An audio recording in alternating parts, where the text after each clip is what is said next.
Stardom is kind of back, and therefore so are my reviews. This show was a very nice return to wrestling for Stardom. Now, don't get me wrong, it wasn't a Kirk and Hall show or anything, it was at Shinkiba, so don't expect banger after banger after banger. Especially considering none of these women have been wrestling for the last 3 months.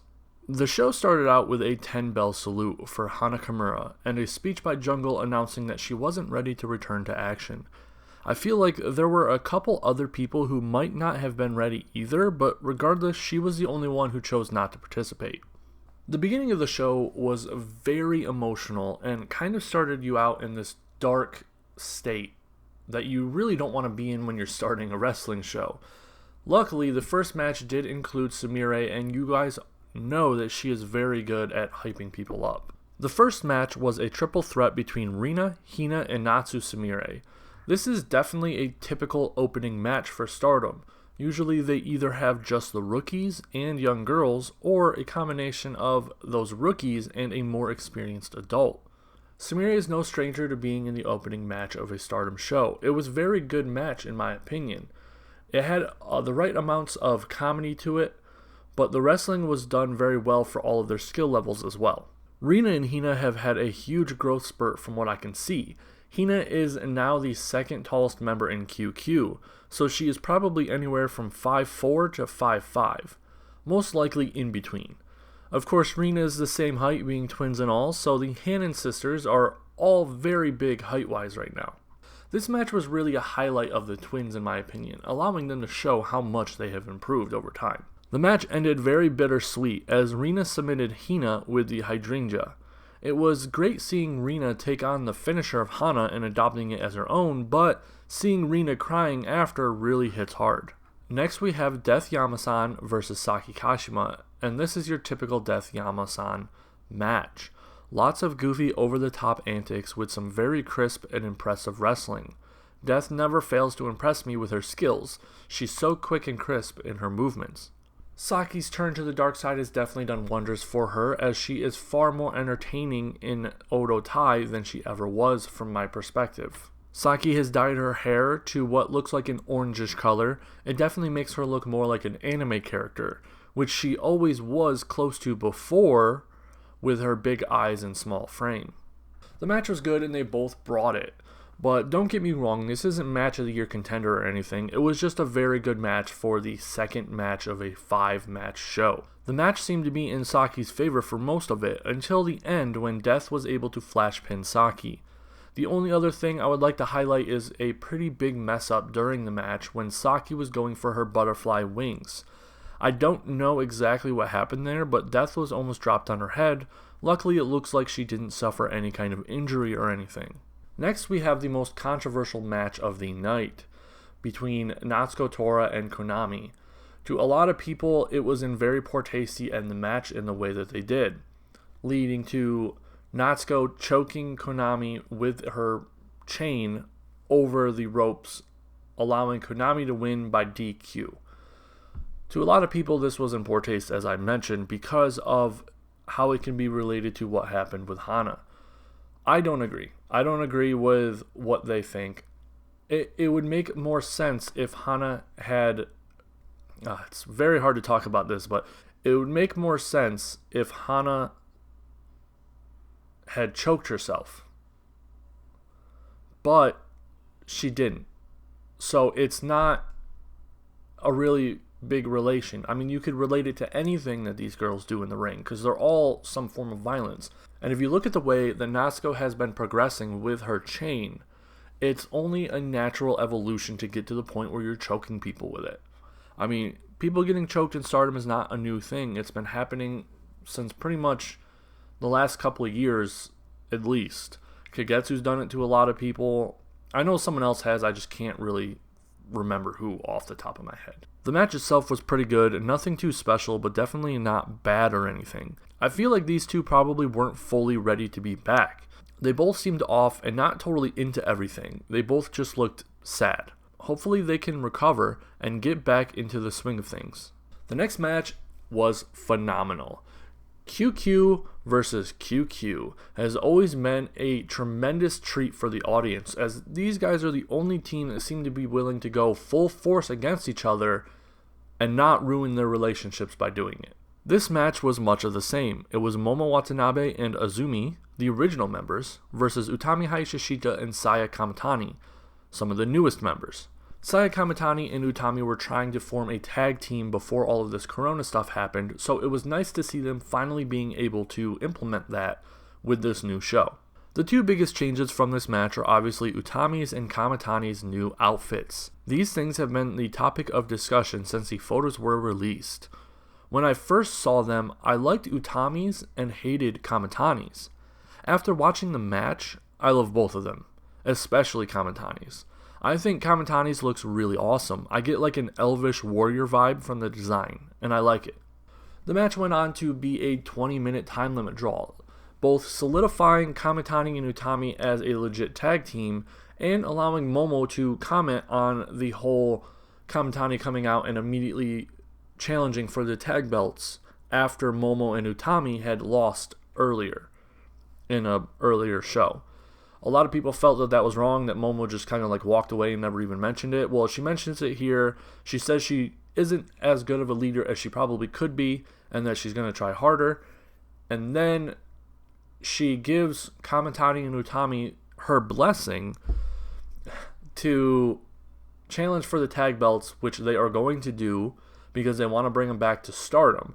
Now, it's interesting that they say they want to bring the tag belts back to Stardom because I understand the sentiment because one of the two people holding the tag belts right now are not signed, and both people I don't believe are even in Japan.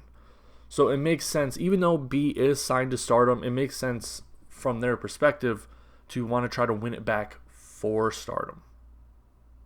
And they want to bring it back to QQ, of course, but that's obvious. The main event, Stars versus DDM or Donna Del Mondo.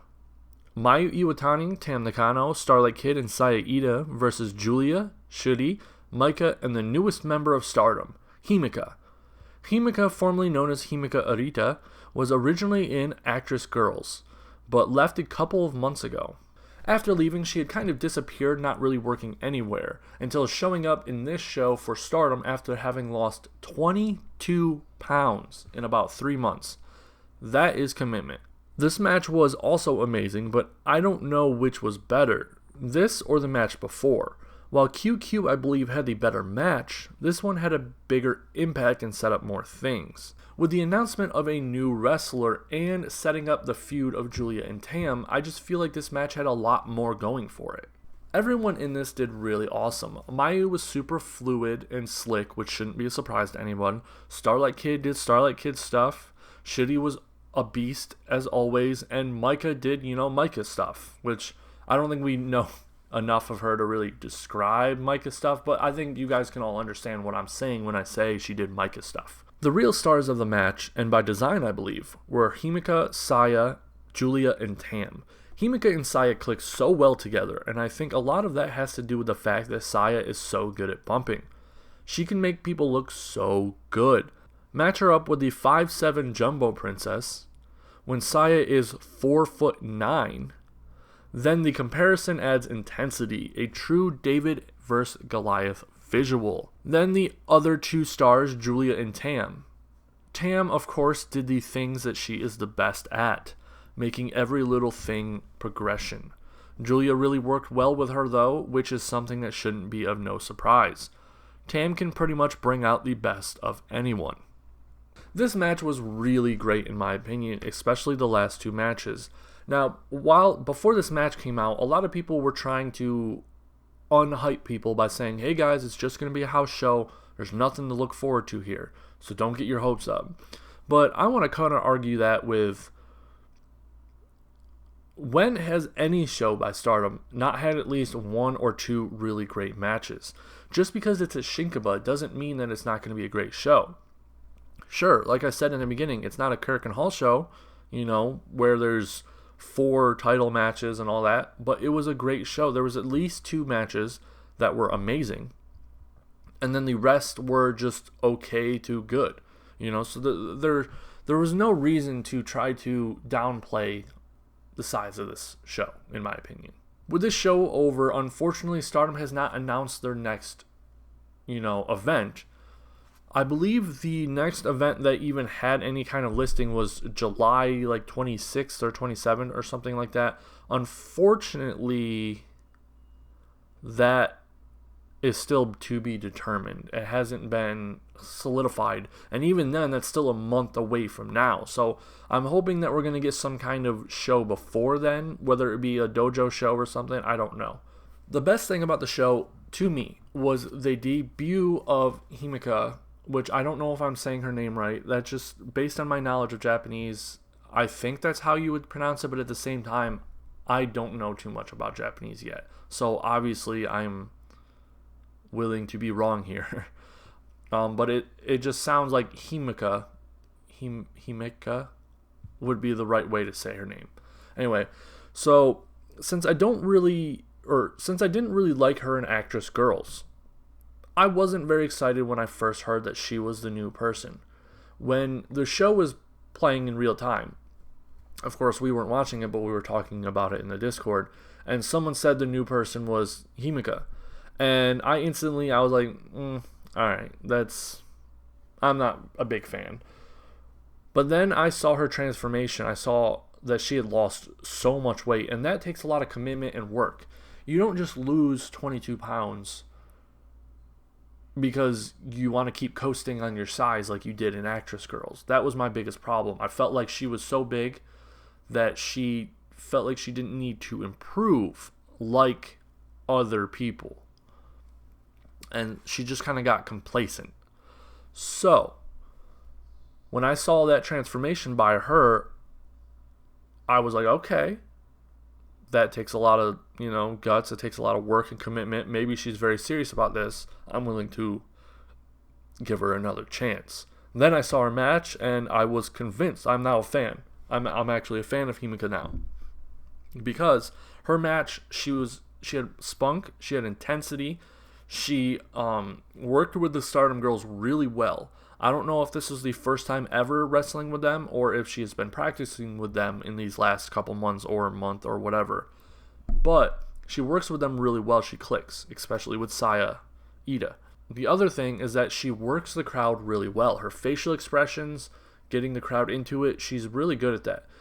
And I think this is going to be the best thing for Stardom because DDM has another signed member. Now, they didn't specifically outright say that Himika is signed.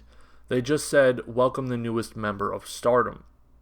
But that kind of implies that she's signed, right? Like that, to us, that means she's signed. With DDM not having another signed member, that means that there's always going to be at least 2 members of DDM at a show. Always. If for some strange reason Micah and Shudi can't make it because of other obligations, you have Julia and Himika. And if they decide to go overseas again for a world tour or whatever, which I really hope they do at one point, and I hope if they ever come back to America, they actually come to my side of the country so I can actually go, they'll be able to bring 2 members. Because before, they don't really bring non-signed people with them overseas. I believe the New York show only had like 1 person at the time who wasn't signed yet or hadn't been announced to sign, but they ended up announcing that they signed like right after or something like that. So it's clear that they don't like bringing non-signed people to them when they travel, and that's perfectly fine. But that also means that Julia would have been alone. In every international show, she would have been alone. Now, there's 2. Alright, well, there you go. That's my review of the June 21st, 2020 Shinkiba show. The return of Stardom, the debut of Himika. The first show since Hana incident. The first show after Arisa had retired. It was a big emotional show that a lot of people could have just shut down, but they didn't. They brought it. They put on a really great show, and I'm truly thankful that even though some of them are probably hurting way more than I can even comprehend, they are willing to put on a very good show and entertain people like me. I know it's their job, but it's still hard to do. Now, let's move on to the Patreons. Alright, starting with a Smack It Down podcast. I believe my oldest Patreon supporter, the first one. Thank you, obviously. Miss Solar. I think these are in order of when they joined. I could be wrong, but I'm pretty sure it is. Miss Solar. Justin Hernandez, as you guys know, is the one who's in my $5 tier, which allows him to request a video each month for me to react to. It doesn't have to be wrestling. It doesn't have to be a wrestling reaction, but that is what they choose each time. Then the K Master of None and Tokyo Cyber Drifter, very big participants in the Discord. And then the newest one, but not newest if you're in the Discord or if you just know that I've talked about him before. And the Yellow Hook, he's my friend from Japan. He's super cool. He's the newest Patreon supporter. So thank you, the Yellow Hook, and thank you, every Patreon supporter. It's really awesome that you guys are willing to support me like this. All right, bye.